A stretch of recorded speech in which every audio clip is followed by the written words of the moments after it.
showcasing the linguistic flexibility digital globalization has encouraged, جو ظاہر کرتا ہے کہ زبانی جو ڈیجیٹل عالمگیریت نے زبانی لچک عطا کی ہے۔ اب چوتھے چیپٹر کی نا ایک دفعہ میں ٹوٹل آپ کو ذرا ٹرانسلیشن بتا دیتی ہوں۔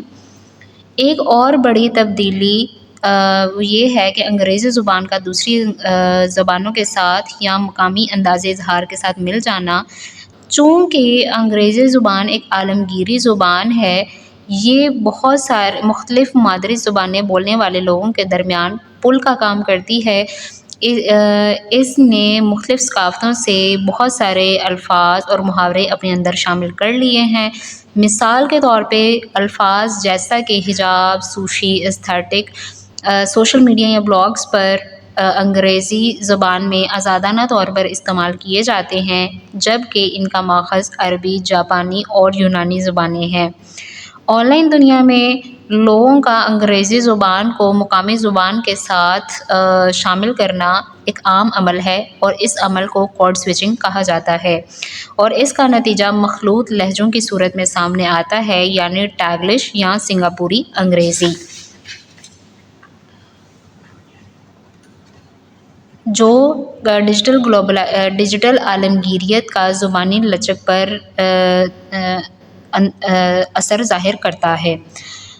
پانچواں پیراگراف اب سٹارٹ کرتے ہیں۔ اس میں آپ ورڈ میننگ دیکھ لیں۔ گرامر ہے زبانی قواعد، انٹچڈ کا مطلب ہے چھوڑا ہوا، وائل کا مطلب ہے اگرچہ، ٹریڈیشنل روایتی، رولز اصول، اسٹل ابھی بھی، اپلائی لاگو، فارمل کا مطلب ہے رسمی، رائٹنگ کا مطلب ہے تحریر، ٹویٹنگ کا مطلب ٹویٹ کرنا، ریلیکسڈ اپروچ کا مطلب ہے زیادہ آسان، سینٹینس اسٹرکچر جملوں کی ساخت، پنکچویشن رموز اوقاف، کیریکٹرز حروف، لمیٹڈ محدود، یوزرز صارفین، اومٹ کا مطلب ہوتا ہے خارج کرنا، آرٹیکلز کا مطلب ہے حروف تعریف، پنکچویشن رموز اوقاف، کیپٹلائزیشن بڑے حروف، سیو کا مطلب بچانا، اسپیس کا مطلب ہے جگہ، ڈکلائن کا مطلب ہے کمی، اسٹینڈرڈز ہے معیار، اور آرگیو کا مطلب ہے قرار دینا، کریٹیو کا مطلب ہے تخلیقی، اور اڈیپٹیشن کا مطلب ہے موافقت۔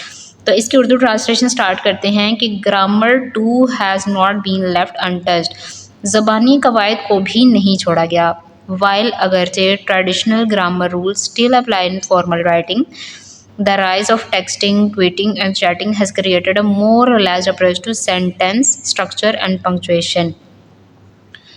جبکہ روایتی قواعد کے اصول ابھی بھی رسمی تحریر میں لاگو کیے جاتے ہیں، جبکہ ٹیکسٹنگ، ٹویٹنگ اور آن لائن گفتگو نے زیادہ آسانیاں پیدا کر دی ہیں جملوں کی ساخت اور رموز اوقاف میں۔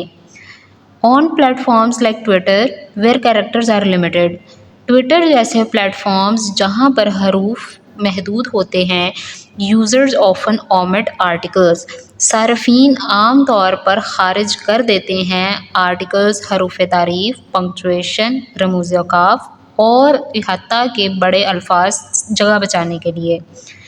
مثال کے طور پہ مثال کے طور پہ a sentence like I am going to the store might be shortened to going to store۔